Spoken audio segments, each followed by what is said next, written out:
This chapter perfectly revealed the Holy Knight's powers and personalities, and they appear to be even more powerful and evil than we expected. Killingham's powers are actually insane. We all thought that everything that happened in the last chapters was done by both Killingham and Sommers, but no, it was just Killingham alone, and he can do even more with his Ryu no Mi, a mythical Zoan Devil Fruit that makes him a dream-manifesting human. He can make people fall asleep and materialize everything they dream of. Even though his Devil Fruit is very powerful, I like how Oda didn't make it broken, as the food Killingham creates tastes good but provides no energy. It explains why they don't use his powers to help solve the food problem for the celestial dragons. Most likely this limitation includes other types of creations as well, otherwise he could simply create the most powerful devil fruits of the world government. Killingham's devil fruit seems to be one of the most interesting fruits Oda has ever created, as it can be used for many things. I trust in Oda's creativity, and I believe we'll get many cool and exciting moments with this character. By the way, Killingham is still in his awakened form, and has been since his first appearance. He met with other holy knights, created a plan, used his powers, and now he is eating. Yet he never returned to his normal form. His stamina is amazing. No wonder who he fights, his opponent needs great stamina to match him. Sanji is a great candidate for that, but I believe Sanji's opponent will be Sommers because, even from a few chapters, we have many clues pointing towards their possible matchup. Love is passion. That passion will make you hug the horns as it becomes more visible the closer you are.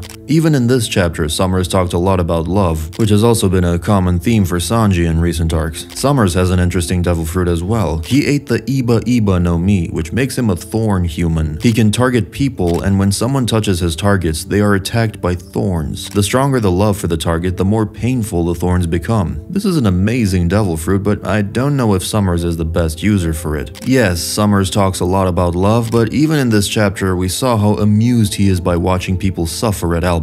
He doesn't even care about the kids or other humans, so who could be the one he loves? Of course, he has some sympathy for other holy knights, but I don't think he can use the full power of this fruit unless he targets himself. Only if we get some sad story that will make us like Sommers, similar to how a random side character, Senhor Pink, had one of the greatest backstories ever. This devil fruit seems to be one of the best support defensive devil fruits, and I feel it would be way more beneficial for characters like Kuma, Sanji, or Luffy, who could protect everyone they love. For Sommers, it seems that it is most useful for himself. Probably not individually, but as a group, the Holy Knights seem way stronger than the Admirals. The Admirals' cohesion is horrible. Fujitora and Ryokugyu were fighting each other while the revolutionaries attacked Marijua. Aokiji left, and Kizaru seems confused as well, whereas the Holy Knights are easily handling the strongest island with their combined power and now casually enjoying dinner. Oda put a lot of effort into these characters, and I already like them more than CP9. Even if we just compare the female characters, there's a huge difference. Khalifa had a boring devil fruit and no personality, while there are already many theories about Junko. I'm sure she had a really heartbreaking childhood, as Oda had already hinted at a few times. Even in this chapter, when Sommers asked her a question about love, Gunko did not want to talk. I hope we will see a small flashback of her childhood, at least in a similar way as we saw Baby Fives. Later, Gunko mentioned that something unexpected would happen since Straw Hat is also on Elbaf. Gunko is about to face her biggest fear: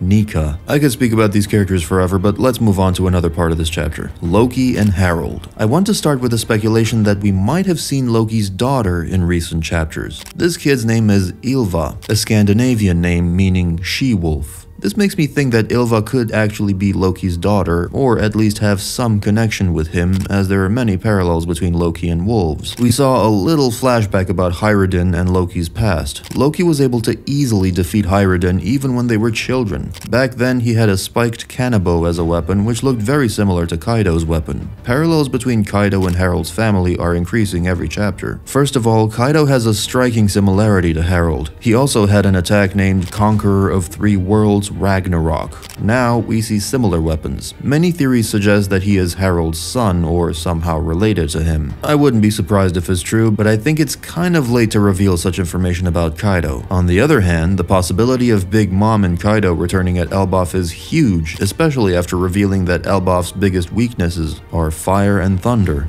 Big Mom's 2 powers. This could be a good build-up for Kaido as well. During the flashback, we also saw that at the time, Loki's eyes were already covered with bandages, which is really strange. Of course, Oda is doing this for some kind of reason, but why? For now, there are 4 sources that probably inspired Oda to depict Loki as blindfolded. The first one is Lady Justice. She is represented as the balance in the middle, someone who refuses to show favoritism to either side or to be biased. This could represent Loki since, for now, we still don't know if he is kind or evil. He is somewhere in the middle. He seems kind because Luffy liked him from the start, and he did not kill Harold because he wanted to. Most likely he saved Elbaf by doing it, but at the same time, I think it's too early to say Loki is good. Shanks did feel the need to capture him after all. At most, we can say he's not completely evil. The second inspiration could be Sasuke. Sasuke inherited his brother's eyes, and he was initially driven solely by revenge. Once he learned the truth about his brother in the Leaf Village, he changed. This could parallel Loki's blindfold and suggest a significant change in Loki after he removes it. The third inspiration is Gojo. Gojo possesses special eyes called the Six Eyes, granting him the ability to see the flow of cursed energy and more. Could Loki's eyes be similar to Gojo's, possessing eyes that are visually omnipresent?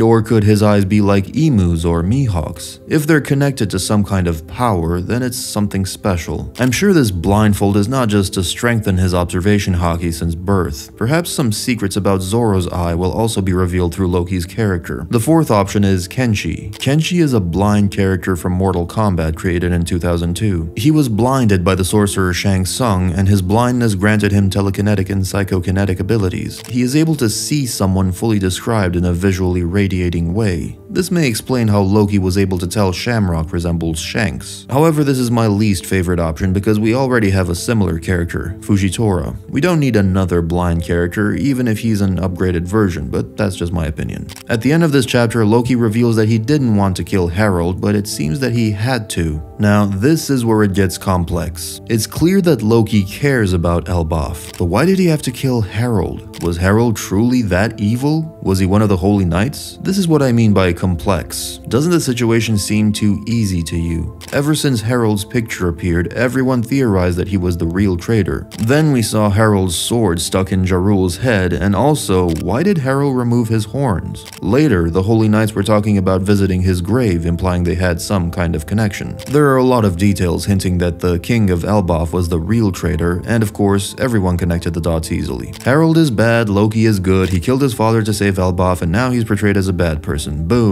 And that's it? Even though every detail leads to the storyline, I highly doubt it. Oda always delivers great plot twists, the kind that are very difficult to predict. That's why One Piece theories are so fun, but this one seems kinda off. I believe Oda did this intentionally, creating a scenario where he has readers, including us, believe that Harold was evil and Loki is a good person, and he did it perfectly. Loki is one of the most beloved characters of the past year. He's cool and all of Elbaf hates him except Luffy, so we want him to turn out to be a good person. Meanwhile, Harold is portrayed as a bad character who looks a lot like Kaido. As I mentioned, Oda is one of the best writers of all time, so I'm sure he's cooking something unexpected. Write what you think about this idea down in the comments. That's it for today. I really enjoyed reviewing this great chapter, and I hope you enjoyed watching this video too. Don't forget to hit like, and if you want to know more about the powers of the Holy Knights, you can check this video right here. Bye!